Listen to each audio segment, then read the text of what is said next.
참 좋으신 우리 하나님 아버지 감사합니다. 오늘도 하나님 우리 한 사람 한 사람 깨워주시며 또 하나님 기도로 또 찬송으로 말씀으로 하루를 시작하게 해주시니 참으로 감사합니다. 오늘도 우리를 구원해 주신 예수님과 함께 동행하며 그리스도 예수의 사랑과 은혜를 베푸는 자로 세워 주시옵소서. 무엇보다 오늘도 선하고 진실하게 하나님의 자녀로서 살아가기로 결단합니다. 우리의 능력으로 할 수 없사오니 말씀대로 순종하며 성령의 능력으로 행할 수 있도록 도와주시옵소서. 감사드리며 예수님의 이름으로 기도드립니다. 아멘. 마태복음 1장 1절부터 17절 말씀으로 주의 말씀을 증거합니다. 우리 다 함께 보시겠습니다. 능력받는 새벽기도, 응답받는 새벽기도, 성령과 함께하는 새벽기도. 할렐루야. 아멘. 감사합니다.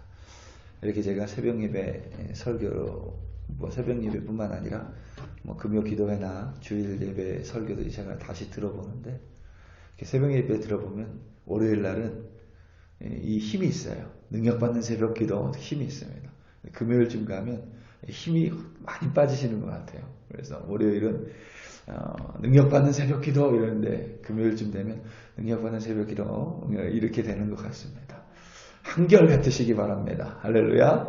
아멘. 감사합니다. 오늘부터 4월까지는 우리가 마태복음을 가지고 묵상하고 또 새벽 예배와 금요 기도의 말씀을 즐거워할 것입니다. 마태복음은 신약 성경의 첫 번째 책입니다. 그리고 마태복음, 마가복음, 누가복음을 합쳐서 우리는 공관복음이라고 부릅니다. 공관복음이란 문자 그대로 공관, 공통적인 관점, 동일하거나 비슷한 내용을 공통적인 관점으로 기록하였다. 그래서 공관복음 이렇게 부릅니다. 마태복음은 예수님의 제자인 마태에 의해서 기록되었다고 여겨집니다. 약 지금으로부터 2000년 전이죠. 그러니까 60년 정도에 기록되었다고 여겨집니다. 마태는 성경 속에서 레위라고도 불리는 세리의 이름입니다. 세리의 이름. 그래서 마태복음을 보면 세리, 마태, 레위에 대한 기록과 함께 세리이기 때문에 가능한 숫자에 대해 비교적 정확하게 기록이 되어 있습니다. 오늘 본문, 마태복음의 처음인 오늘 본문에서도 그 모습을 살펴볼 수 있습니다. 책의 시작, 마태복음을 시작하는 책의 시작을 마태는 예수님의 계보로 기록했습니다. 마태는 아브라함부터 다윗까지 14대, 그리고 다윗부터 바벨론으로 사로잡혀 갈 때까지 14대, 그리고 그 이후부터 예수님까지 다시 14대, 이렇게 14대를 3번 반복해서 기록해 두었습니다. 결코 지금처럼 어떤 문서가 있어서 그 문서를 보면서 편집할 수 있는 시대가 아니기 때문에 이 대단히 숫자에 능한 사람이라는 것을 보여줍니다. 흥미로운 점은 마태가 그냥 14대로 결정한 것이 아니라 이 성령에 의해서 다윗 왕의 이름의 철자 순서의 합이 14입니다. 뭐냐면 이런 거예요. 다윗 왕이 영어로 한글로 해석하면 잘 안 되고 다윗의 영어 철자 이름이 데이비드잖아요. 그래서 D-A-V-I-D 이렇게 되어 있는데 이 고대 히브리어는 우리가 흔히 부르는 A나 I 혹은 O 같은 모음이 기록되어 있지 않습니다. 모음이 기록되어 있지 않아요. 그래서 우리가 요즘에는 여호와라고 안 하고 야훼라고 하죠. 그 이유가 뭐냐면 자음은 똑같아요. 그런데 모음이 이게 어떤 모음을 썼는지 기록이 안 돼 있었기 때문에 그것을 여호와라고 읽었다가 이제 학문이 발달하기 시작하면서 이게 여호와가 아니라 야훼가 맞는 발음이다. 이렇게. 그래서 요즘은 야훼라고 많이 부르죠. 성경도 마찬가지고. 그래서 네이빗 여기에서 A나 I를 이렇게 기록이 되어 있지 않습니다. 그럼 뭐라고 기록이 되어 있냐면 데이빗 이름에 D, V, D 이렇게만 되어 있어요. 그래서 우리가 뭐 영화 보는 그 DVD가 아니고 그냥 D, V, D 이렇게 되어 있습니다. 그런데 이 D가 히브리 알파벳에서 네 번째예요. 그리고 V는 히브리 알파벳에서 여섯 번째 숫자고 다시 D가 나오기 때문에 또 네 번째가 되죠. 그래서 4, 6, 4 이렇게가 됩니다. 그걸 합치면 14가 되는 거죠. 뭐 마태가 장난으로 이렇게 해놓은 것이 아니라 다윗을 중심으로 왕으로 오신 예수님, 그 예수님의 계보를 성령에 의해서 적으면서 어떤 그런 기교, 어떤 그런 문학적인 기교를 사용한 것 같습니다. 뿐만 아니라 다윗 왕이 두 번 반복되어 있죠. 이것은 다윗을 예수님 계보의 중심에 두고 있는 것입니다. 마태복음은 유대인 그리스도인들을 위해 기록되었다고 여겨집니다. 그래서 다윗 왕을 중심에 놓고 예수님을 유대인의 혈통이면서 유대인들의 사상 속에서 고대하고 있는 메시아, 곧 왕으로 묘사하고 있습니다. 그 일환으로 마태는 가장 먼저 예수님의 족보를 책에 처음으로 기록한 것입니다. 오늘 말씀 1절입니다. 아브라함과 다윗의 자손 예수 그리스도의 계보라. 아멘. 이 마태는 예수가 하나님의 선택을 받은 믿음의 조상 아브라함과 이스라엘 가운데 가장 위대했던 왕인 다윗 왕의 계승을 잇는 왕인 그리스도, 곧 메시아, 구원하실 왕으로 묘사하고 있습니다. 그런데 이어지는 예수의 계보에는 그와 어울리지 않는 여인의 이름들이 들어가 있습니다.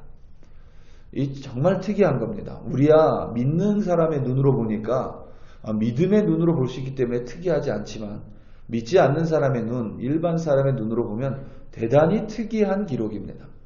인간이 기록한 다른 역사들은 항상 진실성에 있어서 의구심을 받습니다. 왜냐하면 인간의 기록은 절대로 객관적일 수 없기 때문입니다. 항상 역사를 기록하는 이들은 자신의 의미에 의해서 역사를 편집하기도 하고 혹은 당대의 권세가에 의해서 자신에게 유리하게 역사를 기록하기 때문입니다. 이 족보도 마찬가지입니다. 그래서 우리가 가끔 이 고대의 왕들, 그 왕들의 계보를 보면 우리가 이해할 수 없는 상식에 맞지 않는 신화와 같은 부분, 박혁거세 아래에서 나왔다 그러잖아요. 그런 것들을 우리가 어렵지 않게 찾아볼 수 있습니다. 더군다나 당시의 문화는 절대적으로 남성 우위의 문화이기 때문에 예수님의 계보에 여자의 이름이 들어간 것도 결코 보편적이지 않고 아주 특이한 사실입니다. 뿐만 아니라 유대인 그리스도인들을 위해 기록된 마태복음인데 예수의 계보에 기록된 여인의 이름은 마리아를 제외하고는 모두 이방 여인입니다. 그리고 마지막으로 가장 놀라운 점은 이 이방 여인들이 결코 평범한 여인들이 아니었다라는 사실이죠. 여러분 그렇죠. 믿음의 조상을 도운 사라도 있습니다. 그리고 창세기에 기록된 족장들의 아내였던 리브가도 있고 라헬도 있습니다. 사생결단의 믿음을 가졌던 가장 우리가 잘 아는 에스더도 있죠. 그럼에도 불구하고 그 여인들은 예수님의 계보에 들어가 있지 않습니다. 유다의 며느리였던 다말, 기생 라합, 이방 여인 룻, 그리고 우리아의 아내 밧세바죠. 밧세바 모두 좀 평범함과는 좀 거리가 있는 여인들의 이름입니다. 사실 마리아는 유대인이라고 하지만 우리의 입장에서는 성령의 잉태지만 믿지 않는 이들의 눈에는 마리아는 아직 결혼하지 않은 처녀의 몸으로 아기를 낳은 것입니다. 그러니까 이 마리아 또한 보통 평범하고는 좀 거리가 있죠. 여인만 그런 것이 아닙니다. 밧세바의 간음으로 낳은 솔로몬 왕, 다윗 왕의 후손으로 기록이 되어 있고, 남 유다 왕 중에서 6명의 왕의 이름은 삭제했음에도 불구하고 가장 악한 왕이었던 므낫세 왕을 예수님의 계보에 넣은 것도 대단히 특이한 것입니다. 하나님의 아들이면서 주 중의 주, 왕 중의 왕이신 예수님의 계보에 이렇게 특이한 이름이 많은 이유는, 예수는 우리를 다스리기 위해 혹은 우리를 착취하기 위해 이 땅에 오신 왕이 아니라 이 땅의 모든 이들을 구원하러 오신 참된 왕이시기 때문입니다. 이 땅에 어떤 사람도 빠짐없이, 어떤 죄인도 예외 없이 이 세상의 모든 사람, 정확하게는 이 세상의 모든 죄인을 구속하기 위해 이 땅에 오신 바로 왕, 바로 그분이 예수 그리스도이기 때문입니다. 믿음의 사람인 아브라함과 같은 사람도 예수가 필요합니다. 절대 권력을 누린 다윗 왕과 같은 사람도 예수가 필요하며, 이방 여인과 같은 세상의 가장 낮은 위치에 있는 사람도 예수가 필요하고, 범죄한 사람도, 악한 므낫세와 같은 악한 왕도 모두 예수가 필요하다라는 의미입니다. 그리고 예수님께서는 이와 같은 모든 이들을 구원하기 위하여 이 땅에 오신 것입니다. 2000년 전에 그 당시에 살던 이들만 구원하러 오신 것이 아니라 2000년 이후에 바로 우리, 저와 여러분을 위해 오신 구원자, 왕이 바로 예수 그리스도입니다. 그래서 예수를 믿는 사람은 이제 구원을 받은 사람, 영원한 생명을 받은 사람은 그리스도를 쫓는 하나님의 자녀, 곧 그리스도인으로 이 세상을 살아갑니다. 바로 마태복음을 기록한 마태처럼 변화되어 살아갑니다.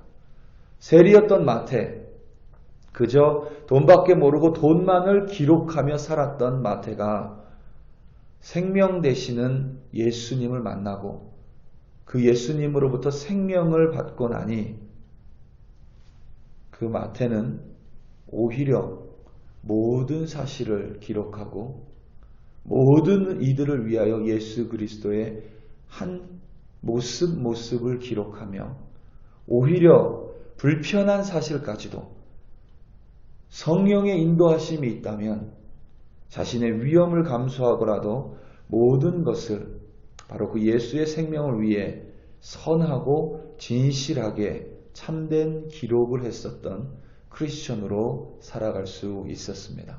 우리 사랑하는 성도 여러분, 우리는 예수님을 믿습니다. 내가 믿음이 조금 있었건 혹은 권력을 좀 누리고 있었던 사람이었건 혹은 이방 여인과 같은 사람이었건 혹은 므낫세처럼 범죄한 사람이었건 내가 예수님을 만났다면 이제 나는 이전에 세리와 같았던 사람이 아니라 생명을 낳고 생명을 기록하는 참된 그리스도인으로 살아가는 것입니다. 오늘도 그 그리스도와 함께 선하고 진실된 하나님의 자녀 그리스도인으로 살아가시기를 예수님의 이름으로 축원합니다. 우리 다 함께 기도하시겠습니다. 이 시간 특별히 기도할 때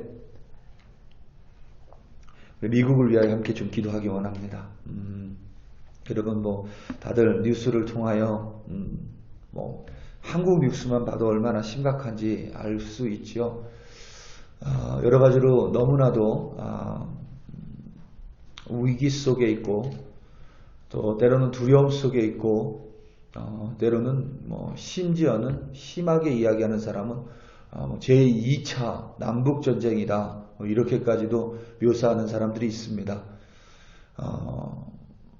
우리가 원하는 것은 하나님이 원하는 것은 그러한 전쟁이 아니라 서로 연합이고 사랑하는 그 모습인 줄로 믿습니다. 서로 사랑하면 그 모습을 통하여 하나님이 드러난다 했습니다. 하나님을 믿는 이 미국이 서로 사랑한다면 전 세계에 믿지 않는 사람들이 하나님의 모습을 미국을 통하여 볼 수 있을 거라 확신합니다. 우리 이 시간 주여 한번 부르고 합심하여 기도할 때에 하나님 미국 땅을 긍휼히 여겨달라고, 좀 미국 땅을 안타까웠게 여겨달라고, 그리고 믿는 자들이 일어나서 함께 모여 소리를 지르는 것이 아니라 하나님 앞으로 나와 무릎 꿇고 기도하는, 연합하는 믿는 자들 되게 해달라고 우리 이 시간 나에게 주여 한번 부르시고 합심하여 기도합니다. 주여, 할렐루야, 할렐루야, 할렐루야. 아버지 하나님 참으로 감사합니다. 아버지 하나님 이 미국 땅을 긍휼히 여겨주시기를 간절히 기도합니다. 미국 땅을 불쌍히 여겨주시기를 간절히 기도합니다. 하나님 총을 들고 나가는 것이 아니라, 아버지 하나님 무장하고 무기를 들고 나가는 것이 아니라, 서로 대적하며 나아가는 것이 아니라, 아버지 하나님 우리가 함께 모여 두 손 맞잡고 기도하는 자리로 나아오는 아버지 하나님 미국 사람들이 되고 그리스도인들이 되게 하여 주시옵소서. 하나님 서로 사랑하며 그곳 가운데 하나님이 나타난다고 말씀 가운데 하나님께서 약속하여 주셨습니다. 그 말씀을 믿고 하나님 우리가 서로 사랑할 때에 이 미국 땅을 통하여 다시 한번 하나님의 사랑이 온 열방 가운데, 바로 그 하나님의 사랑이 그리스도가 온 열방 가운데 전파되고 선포될 수 있도록 하나님 이 땅 미국에 있는 그리스도인들이 일어나 하나님 이 편 내 편이 아니라 서로 연합하고 하나님의 긍휼을 구하는 기도가 일어날 수 있도록, 기도의 그 부흥이 일어날 수 있도록 아버지 하나님께서 역사하여 주시옵소서. 할렐루야, 할렐루야. 아버지 하나님 참으로 감사합니다. 오늘도 우리 글로리교회 성도들 어디에 있든지 선하고 진실되게 살아갈 수 있도록 성령이여 붙들어 주시옵소서. 영생을 가진 자로, 영원한 생명을 구가하는 자로, 참된 예수 그리스도를 믿는 자로 살아가는 우리 한 사람 한 사람 되게 하여 주시옵소서. 아멘. 할렐루야.